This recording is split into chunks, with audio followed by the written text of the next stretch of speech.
बिस्मिल्लाहिर्रहमानिर्रहीम। आज हम बात करेंगे जनरेटर के बारे में। हम सब अपनी आम डेली रूटीन लाइफ में जनरेटर को यूज़ करते हैं। हम सब ने देखा हुआ है कि जनरेटर करता क्या है। जूँ ही लाइट जाती है, इलेक्ट्रिसिटी जाती है, हम इसको ऑन करते हैं और उससे आर्टिफिशियल इलेक्ट्रिसिटी जो है वो जनरेट करते हैं। हमारे पास जो जनरेटर है वो कोई मैकेनिकल एनर्जी को यूज़ करके इलेक्ट्रिसिटी को जनरेट करता है। हमें पता है कि law of conservation of energy के मुताबिक हम हमेशा एनर्जी को एक फॉर्म से दूसरी फॉर्म में कन्वर्ट करते हैं। तो जनरेटर में हम पेट्रोल या इस तरह की कोई चीज़ जो है वो यूज़ करके किसी मैकेनिकल सोर्स से इलेक्ट्रिसिटी को जनरेट करते हैं। जनरेटर क्या है? It is a device use to convert mechanical energy into electrical energy. कोई मैकेनिकल वर्क करके उसको सारी की सारी मैकेनिकल एनर्जी को हम इलेक्ट्रिकल एनर्जी में कन्वर्ट करते हैं और उसको यूज़ करते हैं। इसका वर्किंग प्रिंसिपल क्या है? जितने भी आपने लेक्चर्स अभी तक पढ़े हैं इस चैप्टर में, उन सब में जो आपने प्रोसेस अंडरस्टैंड किया है वही इसका वर्किंग प्रिंसिपल है, दैट इज़ इलेक्ट्रोमैग्नेटिक इंडक्शन।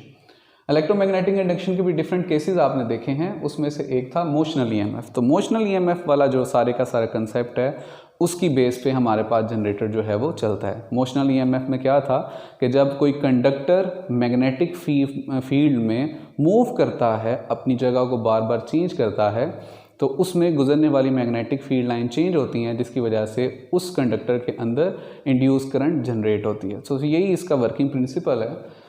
हमारे पास जो जनरेटर हैं वो दो तरह के हैं, एक को बोलते हैं एसी जनरेटर और एक को बोलते हैं डीसी जनरेटर। अपने नाम से इनका फ़र्क वाज़ेह है कि ऐसे जनरेटर जो अल्टरनेटिंग करंट को जनरेट करते हैं उसको हम एसी जनरेटर बोलते हैं, जबकि वो जनरेटर जो डायरेक्ट करंट को जनरेट करते हैं उनको हम डीसी जनरेटर बोलते हैं। हमारा टॉपिक है वो है एसी जनरेटर के बारे में कि एसी जनरेटर क्या है, इसकी कंस्ट्रक्शन क्या है, इसकी वर्किंग प्रिंसिपल क्या है, ये किस तरह से इंड्यूस्ड ईएमएफ और इंड्यूस करंट को जनरेट करता है, उसका एक्सप्रेशन जो है वो हमने डिराइव करना है। एसी जनरेटर जिस तरह अपने नाम से जाहिर है कि it is a type of generator which converts mechanical energy into alternating current, कि ये मैकेनिकल एनर्जी को एसी करंट में जो है वो कन्वर्ट करती है। एसी जनरेटर को बेसिकली 19वीं सेंचुरी के मिड में निकोला टेस्ला ने इन्वेंट किया था। ये निकोला टेस्ला वही है जिसके नाम पे इलॉन मस्क टेस्ला कार जो है वो चला रहा है। निकोला टेस्ला ने एसी जनरेटर को इन्वेंट किया था। इसकी कंस्ट्रक्शन क्या है? बड़ी सादी सारी अगर आप फिगर फॉलो करें तो हमारे पास इसकी कंस्ट्रक्शन में सबसे पहले आते हैं magnetic pole, permanent magnetic pole, और उसके अंदर हमने कॉयल को, कंडक्टिंग कॉयल को in the form of armature रखा होता है। तो सबसे पहला हमारा पॉइंट है मैग्नेटिक पोल। ये नॉर्थ पोल और ये साउथ पोल किसी परमानेंट मैग्नेट के मैग्नेटिक पोल हैं, जिसमें से आप देख सकते हैं कि मैग्नेटिक फील्ड लाइन ये ग्रीन कलर में मैंने शो की हैं जो नॉर्थ से निकल रही हैं और साउथ तक आ रही हैं। दूसरा है आर्मेचर। आर्मेचर किसे कहते हैं? आर्मेचर बेसिकली हमारे पास कंडक्टिंग कॉयल है जिसको हमने किसी सॉफ्ट आयरन कोर के ऊपर रैप किया होता है। सॉफ्ट आयरन का मतलब है कि ये ऐसा आयरन है जो बड़ी जल्दी मैग्नेटाइज हो जाता है, थोड़ी सी अमाउंट भी इनको मैग्नेटिक फील्ड की मिले तो ये मैग्नेटाइज हो जाता है। हमने एक आयरन लिया है, उसके ऊपर सारी की सारी जो कंडक्टिंग कॉयल है उसको रैप कर दिया है, सारे का सारा उसको लपेट दिया उसके ऊपर, और उसको हमने रखा किधर है? इस परमानेंट मैग्नेट के अंदर। उसके बाद है स्लिप रिंग्स। स्लिप रिंग्स आप देख सकते हैं, ये स्लिप रिंग्स हैं जिसमें हमारी ये जो सारी की सारी कॉयल है वो घूमेगी, क्योंकि ये हमारा वर्किंग प्रिंसिपल मोशनल ईएमएफ का है, तो हमने इस कंडक्टर को घुमाना है, इसको मूव करना है, तो ये स्लिप रिंग उसको सपोर्ट करती हैं ताकि इनके ऊपर रोल कर सके। और उसके साथ कार्बन ब्रुशेस लगे होते हैं स्लिप रिंग के साथ, आप रेड कलर में देख सकते हैं, ये कार्बन ब्रुशेस जो हैं वो लगे हुए हैं। कार्बन ब्रुशेस बेसिकली एक ब्रिज का रोल प्ले करते हैं कि इस आर्मेचर के अंदर, इस कॉयल के अंदर जो current, electricity, induce current generate होगी जो कि हमने यूज़ करनी है, वो इन कार्बन ब्रुशेस के थ्रू इस लोड तक पहुंचेगी। लोड से मुराद कोई भी वो चीज़ है जो इस इंड्यूस करंट को यूज़ करेगी। मतलब जब आपके घर में जनरेटर लगा हुआ है तो हर एक वो चीज़, चाहे वो ट्यूब लाइट है, चाहे वो पंखा है, जो उस करंट को यूज़ कर रही है, उसको हम बोल सकते हैं लोड है वो। और शाफ्ट से मुराद है वो चीज़ जो इस पूरी की पूरी कॉयल को घुमा रही है, उसको हम शाफ्ट बोलेंगे। ये बेसिक हैं हमारे पास component, magnetic pole, armature, slip ring, carbon brushes और शाफ्ट। अब वर्किंग बड़ी सादी सारी है इसकी, आपने पिछले 3-4 लेक्चर में इसकी वर्किंग को, सारे के सारे इलेक्ट्रोमैग्नेटिक इंडक्शन जो कि इसका वर्किंग प्रिंसिपल है उसको आपने बड़े अच्छे से अंडरस्टैंड किया है, तो इसका जो वर्किंग है बड़ी ईजी होगी अब आपके लिए। वो वर्किंग इसकी क्या है कि जब हमने अ कंडक्टिंग कॉयल, जिसको हम क्या बोल रहे हैं, armature A B C D A. हमारे पास ये जो आर्मेचर है जिसको हम कॉयल बोल रहे हैं, जो एक रेक्टेंगुलर फॉर्म में है ए बी सी डी ए, उसको हमने इस परमानेंट मैग्नेट की मैग्नेटिक फील्ड के अंदर रखा। A conducting coil placed in the field of a permanent magnet. उसके बाद now when we revolve the coil by using external mechanical source. अब हम क्या करेंगे, जब हम इस शाफ्ट के थ्रू इस कॉयल को रिवॉल्व करेंगे तो होगा क्या, the magnetic field lines passing through it changes. So जो ये मैग्नेटिक फील्ड लाइन इसके अंदर से पास कर रही हैं वो क्या करेंगी, चेंज होंगी, और उस चेंज की वजह से हमारे पास क्या जनरेट होगा, इंड्यूस ईएमएफ और induce current. So due to this an induce EMF generated which causes an induce current in the coil which can be usages by load. तो सिंपल सारी वर्किंग प्रिंसिपल है, हमने शाफ्ट के through इस coil को rotate करवाया, rotate करने की वजह से इसमें जो पास कर रही है मैग्नेटिक फील्ड लाइन वो चेंज होंगी, और उसके चेंज होने की वजह से इलेक्ट्रोमैग्नेटिक इंडक्शन का प्रोसेस होगा, मतलब इंड्यूस ईएमएफ जनरेट होगी, और वो इंड्यूस ईएमएफ इंड्यूस करंट को जनरेट करेगी, जिसको हम यूज़ कर सकते हैं। अब हमारे पास इस आर्मेचर में, इस कॉयल में ए बी सी डी ए के अंदर, ये जो पूरी एक रेक्टेंगुलर कॉयल है, इसके अंदर कितनी इंड्यूस्ड ईएमएफ जनरेट होगी जो आउटपुट में हम लोड के थ्रू यूज़ कर सकते हैं, उसका एक्सप्रेशन हमने डिराइव करना है। सो उस डेरिवेशन के लिए आप इसको अज्यूम करें कि हमारे पास ये जो रेक्टेंगल है, इसकी हर एक साइड को आप सिंगल वायर कंसीडर कर लें। जैसे मैंने आपको बताया था, हमेशा जब भी आपने नई चीज़ को डिराइव करना होता है तो आप यूज़ पुरानी चीज़ करते हैं। अभी तक हमने एक कंडक्टिंग कॉयल के बारे में, एक कंडक्टिंग वायर के बारे में ईएमएफ का एक्सप्रेशन निकालना सीखा है। तो हम क्या करते हैं, आज रेक्टेंगल हमारे पास आ गई है, तो इसमें इंड्यूस ईएमएफ कितनी होगी, हम इसको पार्ट्स में डिवाइड कर लेते हैं। एक साइड इसकी ए बी है, एक साइड इसकी बी सी है, और एक साइड इसकी सी डी है, और एक साइड इसकी डी ए है। हम सब में अलग अलग इंड्यूस ईएमएफ कितनी जनरेट हो रही होगी वो फाइंड आउट करते हैं, और नेट ईएमएफ कितनी होगी, सारी की सारी साइड में अलग अलग जो ईएमएफ जनरेट हो रही है, मतलब ई ए बी स्टैंड फॉर वो ईएमएफ जो इस साइड पे जनरेट हो रही होगी, प्लस ई बी सी वो ईएमएफ जो कि बी सी वाली साइड में जनरेट हो रही है, नेक्स्ट प्लस ई सी डी मतलब वो वाली ईएमएफ जो यहाँ पे जनरेट हो रही है, and plus E D A वो ईएमएफ जो इस डी ए वाली साइड पे जनरेट हो रही है। ओके, सो हमने देखा था कि हमारे पास इंड्यूस्ड ईएमएफ का एक्सप्रेशन क्या था, E is equal to V B L sine theta. V से मुराद कॉइल की स्पीड है, वायर की स्पीड है, कंडक्टर की स्पीड है जिस स्पीड से वो मूव कर रहा था। B वो मैग्नेटिक फील्ड है जो हमने अप्लाई किया हुआ है। L से मुराद हमारे पास कंडक्टर की लेंथ है, और थीटा से मुराद वो एंगल है जो कंडक्टर मैग्नेटिक फील्ड के साथ बना रहा है। सो यहाँ से अगर आप देखें ए बी के लिए हम क्या लिखेंगे, V B L sine of 90। अब ये साइन ऑफ 90 कैसे आया है, मैंने आपको बताया थीटा क्या है, angle between magnetic field and length of conductor. तो हमारे पास यहाँ पे ये सारी की सारी लेंथ क्या है कंडक्टर की, ये सारी की सारी लेंथ है, और मैग्नेटिक फील्ड किधर आ रही है, इस साइड पे। तो अगर आप किसी भी पॉइंट पे देखें तो हमारे पास कंडक्टर और मैग्नेटिक फील्ड के दरमियान एंगल कितना बन रहा है, 90 डिग्री। सो आपको पता है कि साइन 90 कितना होता है, 1। सो ई ए बी कितना आ जाएगा, V B L into 1, that is E A B will be equal to V B L. इसी तरह अगर हम इंड्यूस ईएमएफ देखें कि ये बी सी वाली साइड पे कितना आ रहा है, तो अगेन वो क्या हो जाएगा, V B L sine of theta, और इस केस में एंगल क्या बन रहा है, 0। 0 कैसे बन रहा है कि अगर आप देखें कि इस तरफ हमारे पास मैग्नेटिक फील्ड की डायरेक्शन भी ये है और कंडक्टर की लेंथ भी क्या है, ये है, तो दोनों आपस में, दोनों की डायरेक्शन सेम है, दोनों पैरेलल हैं, तो एंगल क्या हो जाएगा, 0। तो साइन 0 कितना होता है, 0। तो जब यहाँ पे हम पुट करेंगे 0, तो ये ई बी सी क्या हो जाएगा, 0। मतलब जो induced EMF along B C है उसकी वैल्यू क्या होगी, 0। Now third one, D C के अलॉन्ग कितनी इंड्यूस्ड ईएमएफ जनरेट हो रही होगी, तो अगेन अगर आप देखें, सो ई सी डी किसकी इक्वल होगी, V B L sine of theta, और इस केस में अगेन एंगल क्या बन रहा है, 90, क्योंकि अगर आप देखें तो सी डी हमारा कंडक्टर की लेंथ इस साइड पे है, जबकि मैग्नेटिक फील्ड लाइन आगे की तरफ है, तो इनके दरमियान अगर किसी भी पॉइंट पे अगर आप एंगल देखें तो अगेन वो कितना बन रहा है, 90 डिग्री का। सो इस तरह से साइन 90 अगेन हमारे पास 1 होता है, तो ये आ जाएगा V B L. Okay, so last में ई डी ए, ये जो चौथी वाली साइड है, फोर्थ साइड है डी ए, अगेन यहाँ पे जिस साइड पे लेंथ है उसी साइड पे मैग्नेटिक फील्ड है, तो दोनों का एंगल 0 बनेगा, मतलब दोनों पैरेलल हैं, तो अगेन साइन 0 आ जाएगा और साइन 0 क्या होता है 0, जिसकी वजह से अगेन EDA क्या हो जाएगा 0। सो अब हमारे पास टोटल सारी की सारी वैल्यू इक्वेशन नंबर 1 2 3 4 चारों की चारों साइड की जब हम वैल्यू इसमें पुट करेंगे तो हमारे पास टोटल EMF की वैल्यू आ जाएगी।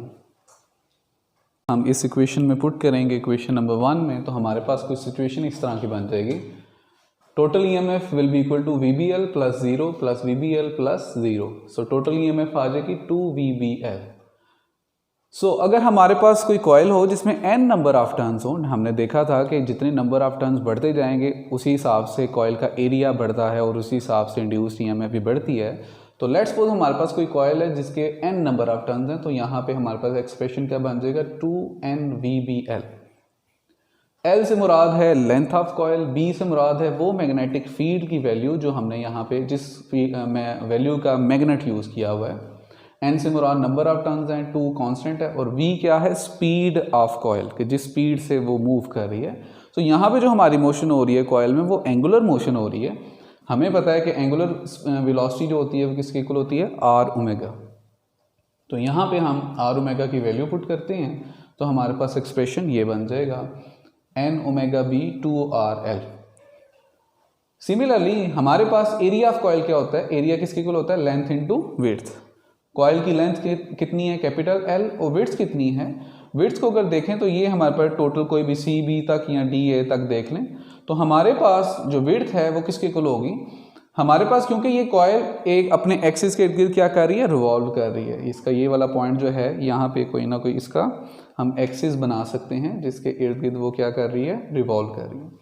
सो एक्सिस उसका जो है वो एक कह लें आप सेंट्रल पॉइंट है, तो सेंटर पॉइंट से लेके किसी भी एज तक का फासला क्या होता है रेडियस, तो ये हो जाएगा स्मॉल r। इसी तरह यहाँ से लेके इस एज तक का फासला क्या होता है r। तो इसकी टोटल जो विड्थ होगी वो कितनी होगी r plus r that is 2r। तो length into width that is 2RL हमारे पास इसकी क्या आ जाएगा एरिया आ जाएगा। तो इस 2RL की जगह हम सिंपल क्या पुट कर सकते हैं एरिया। सो A यहाँ पे आ जाएगा। सो हमारे पास मैक्सिमम जो इंड्यूस्ड EMF प्रोड्यूस होगी वो क्या होगी N ओमेगा BA। ये मैक्सिमम इंड्यूस्ड EMF की वैल्यू है जो किसी कॉइल में जनरेट हो सकती है। लेकिन लेट्स सपोज किसी पर्टिकुलर इंस्टेंट के लिए अगर हमने फाइंड आउट करनी हो कि किसी भी इंस्टेंट के दौरान EMF की वैल्यू क्या होगी इस कॉइल के अंदर, तो उसके लिए हम क्या कह सकते हैं कि हमारे पास इंस्टेंटेनियस EMF किसकी इक्वल होगी N omega BA sine theta. याद रहे कि हम बात कर रहे हैं एंगुलर मोशन की, तो जिस तरह हमने वेलोसिटी की जगह एंगुलर वेलोसिटी लगाई है उसी तरह यहाँ पे हम थीटा की जगह, थीटा हमें यहाँ पे क्या रिप्रेजेंट कर रहा होगा एंगुलर डिस्प्लेसमेंट, और एंगुलर डिस्प्लेसमेंट थीटा किसकी इक्वल होता है ओमेगा T के। ठीक है, omega stand for angular frequency, कितनी फ्रिक्वेंसी से हम उसको रिवॉल्व कर रहे हैं। सो यहाँ पे थीटा की जगह हमारे पास क्या आ जाएगा ओमेगा T। तो जो इंस्टेंटेनियस EMF का प्रॉपर जो हमारे पास एक्सप्रेशन बनेगा वो होगा E is equal to N omega BA sine omega T। अब ये जो हमारे पास N ओमेगा BA है ये सारी की सारी टर्म किसके इक्वल है E नॉट के, मतलब मैक्सिमम इंड्यूस्ड EMF के वैल्यू के। तो यहाँ पे इस सारे की सारी जगह हम क्या लिख सकते हैं E not sine omega T। तो अगर किसी भी इंस्टेंट में आपसे पूछा जाए कि कॉइल के अंदर इंस्टेंटेनियस EMF की वैल्यू कैसे फाइंड आउट करेंगे, तो आप इस इक्वेशन से जो है वो फाइंड आउट कर सकते हैं। ओके, सो अब ये इंड्यूस्ड EMF आ गई है, तो ये इंड्यूस्ड EMF किसको जनरेट करेगी इंड्यूस्ड करंट को। सो इंड्यूस्ड करंट का एक्सप्रेशन कैसे निकालेंगे, hence due to induced EMF it will generate the induced current, जो कि आउटपुट में हमने यूज़ करनी है। सो हमें पता है V इज इक्वल टू क्या होता है IR। V stand for voltage, या इसको EMF भी बोलते हैं, लेकिन इस केस में हम वोल्टेज को किससे रिप्लेस करेंगे इंड्यूस्ड EMF से, क्योंकि इस केस में ये वाला EMF जो है वो हमारी करंट को जनरेट कर रहा है। सो हम V को रिप्लेस करते हैं E के साथ, E is equal to IR। So I की वैल्यू क्या होगी, R इधर मल्टीप्लाई हो रहा है, इधर आके डिवाइड हो जाएगा। सेम इसी तरह ये हमारे पास इंड्यूस्ड करंट की वैल्यू आएगी इंस्टेंटेनियस के लिए। लेकिन अगर हमें मैक्सिमम इंड्यूस्ड करंट की वैल्यू चाहिए तो हम यहाँ पे इंस्टेंटेनियस इंड्यूस्ड EMF की जगह क्या पुट करेंगे E not. E not stand for maximum induced EMF। सो अगर हमें मैक्सिमम वैल्यू चाहिए तो ये वाली वैल्यू यूज़ करेंगे, इंस्टेंटेनियस चाहिए तो ये वाली यूज़ करेंगे। अब यहाँ पे हमारे पास E की वैल्यू क्या होती है N omega BA sine omega T। यहाँ पे हमने देखा कि हमारे पास इंस्टेंटेनियस EMF की वैल्यू क्या है एन ओमेगा बी ए साइन ओमेगा टी। सो इस सारे की सारी जगह हमने यहाँ पे भी जिस तरह ई नॉट पुट किया तो इस सारे की जगह क्या आ जाएगा, E naught sine omega T divided by R. अब अगर आप देखें तो हमने ऊपर ये देखा है कि ई नॉट डिवाइडेड बाय आर किसके इक्वल होता है, आई नॉट के। तो इसकी जगह क्या आ जाएगा, I naught sine omega T is equal to I. So ये किसकी वैल्यू है, इंस्टेंटेनियस करंट की। किसी भी पॉइंट पे किसी भी टाइम पे अगर हमने देखना हो कि कॉइल में कितनी इंड्यूस्ड करंट जनरेट हो रही है तो वो इस वैल्यू से हम फाइंड आउट कर सकते हैं।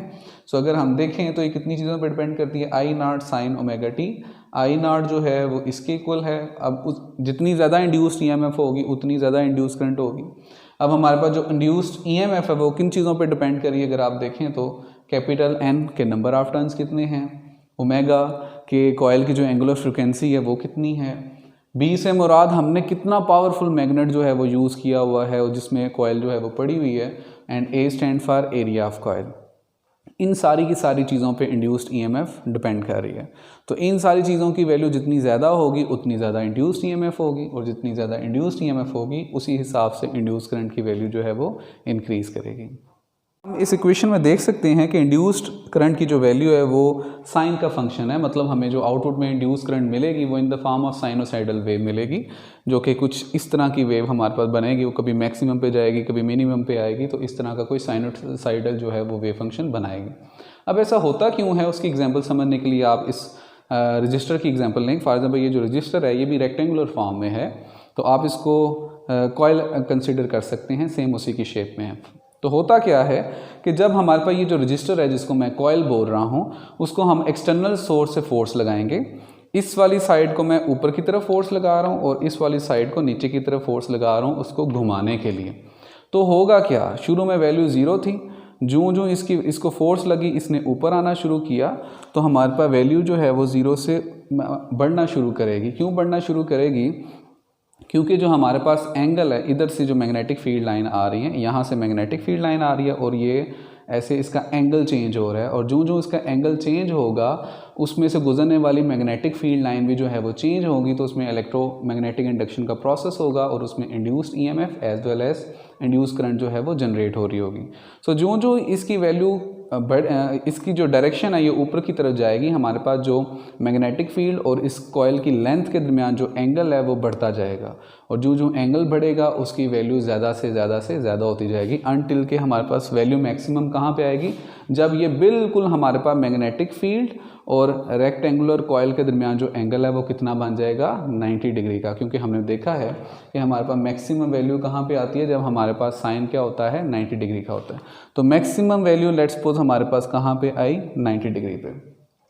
ओके, उसके बाद हमारे पास ये जो वैल्यू है वो डिक्रीज़ करनी शुरू करेगी, क्योंकि साइन 90 से जो ही एंगल ज़्यादा होगा आस्ता आस्ता ये कॉइल दोबारा से नीचे आना शुरू होगी। दोबारा से हमारे पास ये एंगल, क्योंकि 90 के बाद मैक्सिमम वैल्यू से ये नीचे आ रहा है, तो इसकी वैल्यू डिक्रीज़ करते करते कहाँ पे आके 0 हो जाएगी, जब हमारी ये रेक्टेंगुलर कॉइल है ये बिल्कुल मैग्नेटिक फील्ड के क्या हो जाएगी, पैरेलल हो जाएगी। उसके बाद क्या होगा कि हमारे पास फोर्स हम लगाते जा रहे हैं। पहले ये वाली जो साइड है वो इधर थी तो हम इसको नीचे से ऊपर की तरफ फोर्स लगा रहे थे, लेकिन अब जब ये यहाँ पहुँची है तो हम इसको घुमाते रहने के लिए अब इस साइड पे नीचे की तरफ फोर्स लगाएंगे। सो दैट्स मीन अगेन इसका एंगल चेंज होना शुरू होगा, अगेन हमारे पास आउटपुट में कोई वैल्यू आनी शुरू होगी, लेकिन अब वो अपोजिट डायरेक्शन में आएगी। मतलब पहले अगर वो पॉजिटिव था तो अब वो नेगेटिव पे आएगा। क्यों? क्योंकि अब जो हम इस साइड पे फोर्स लगा रहे हैं, पहले ऊपर की तरफ लगा रहे थे, जब वो इस साइड पे आया तो अब उस पर नीचे की तरफ फोर्स लगा रहे हैं। तो जब उस पर लगने वाली फोर्स जो है वो चेंज होगी तो according to Fleming right hand rule इसमें जनरेट होने वाली करंट भी क्या होगी, चेंज होगी। फ्लेमिंग का राइट हैंड रूल हमें बताता है कि हमारे पास अगर फोर्स की डायरेक्शन जो थंब शो करता है, फोर्स की डायरेक्शन चेंज हो, जो कि पहले इधर अपवर्ड थी तो यहाँ पे करंट इस डायरेक्शन में चेंज होगी। अगर हम उसकी फोर्स को दूसरी साइड पे डाउनवर्ड कर रहे हैं, अपोजिट कर रहे हैं, तो उसमें जनरेट होने वाली करंट भी क्या होगी, अपोजिट होगी। सो पहले हाफ साइकिल में हमारे पास मैक्सिमम पे वैल्यू पॉजिटिव पे जा रही थी और दूसरे हाफ साइकिल में हमारे पास वैल्यू कहाँ पे आएगी, नेगेटिव में। सो इस तरह से थ्रू आउट द प्रोसेस हमारे पास करंट की वैल्यू 0 से मैक्सिमम, मैक्सिमम से 0 से नेगेटिव मैक्सिमम, और नेगेटिव से दोबारा जो है वो 0 तक आती है। तो इस तरह से जो कॉइल हमारी घूमती जाएगी ज़ीरो से बढ़ते बढ़ते बढ़ते बढ़ते मैक्सिमम क्यों होगी, यहाँ पे साइन 90 है। यहाँ से जो ही आगे जाएगा तो अगेन हमारे पास वैल्यू ऑफ करंट की, इंड्यूस करंट की कम होती जाएगी, कम होती जाएगी। कब तक कम होगी, और यहाँ पे आके बिल्कुल क्या हो जाएगी, ज़ीरो हो जाएगी, क्योंकि अगेन ये मैग्नेटिक फील्ड के क्या होगी, ये पैरेलल है। उसके बाद अगर मज़ीद इसको घुमाते जाएंगे तो हमारे पास अगेन करंट की वैल्यू आएगी और वो इंक्रीज़ करना शुरू करेगी, लेकिन वो नेगेटिव डायरेक्शन में होगी, क्योंकि पहले हम इस पर अपवर्ड फोर्स लगा रहे थे, यहाँ पे डाउनवर्ड फोर्स लगा रहे हैं। अब फोर्स की डायरेक्शन अपोजिट हुई है तो फ्लेमिंग के राइट हैंड रूल से इसमें जनरेट होने वाली करंट की डायरेक्शन भी क्या हो जाएगी, अपोजिट हो जाएगी। तो इस तरह से जो जो ये काइल घूमती जाएगी हमारे पास इस तरह का एक साइकिल जो है वो बनता जाएगा और हमें आउटपुट में अल्टरनेटिंग करंट जो है वो मिलती जाएगी। लेक्चर में हमने सबसे पहले देखा कि जनरेटर होता क्या है। जनरेटर एक इस तरह की डिवाइस है जो मैकेनिकल एनर्जी को कन्वर्ट करती है इलेक्ट्रिकल एनर्जी में।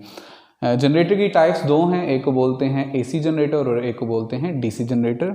हमने इसकी आज एसी जनरेटर की कंस्ट्रक्शन को पढ़ा, उसमें कितने बेसिक पार्ट्स होते हैं, उसके वर्किंग प्रिंसिपल को देखा कि जो कि इलेक्ट्रोमैग्नेटिक इंडक्शन होता है और मोर प्रिसाइजली मोशनल ईएमएफ होता है कि कंडक्टर को रिवॉल्व करवाते हैं तो उसमें चेंज होने वाला मैग्नेटिक फील्ड लाइन चेंज होती हैं, जिसकी वजह से उसमें induced EMF as well as induce current generate होती है। और उस इंड्यूस करंट का हमने मैथमेटिकल एक्सप्रेशन निकाला जिससे हमें पता चला कि इंड्यूस करंट की वैल्यू डिपेंड कितनी चीज़ों पर करती है। और लास्ट में हमने देखा कि हमारे पास ये जो आउटपुट में इलेक्ट्रिसिटी आ रही होती है वो अल्टरनेटिंग कैसे आ रही होती है। तो उसमें हमने देखा कि जो कॉयल है वो उस जो आर्मेचर है वो उस फील्ड के अंदर 360 के एंगल में घूम रहा होता है ड्यू टू स्लिप रिंग्स। तो हाफ साइकिल के लिए फोर्स अपवर्ड होती है और हाफ साइकिल के लिए फोर्स डाउनवर्ड होती है। तो by the change of direction of force according to Fleming right hand rule, जब फोर्स की डायरेक्शन चेंज होती है तो उस कॉइल में जनरेट होने वाली करंट भी जो है वो चेंज होती है, जिसकी वजह से हमें अल्टरनेटिंग करंट की आउटपुट मिलती है।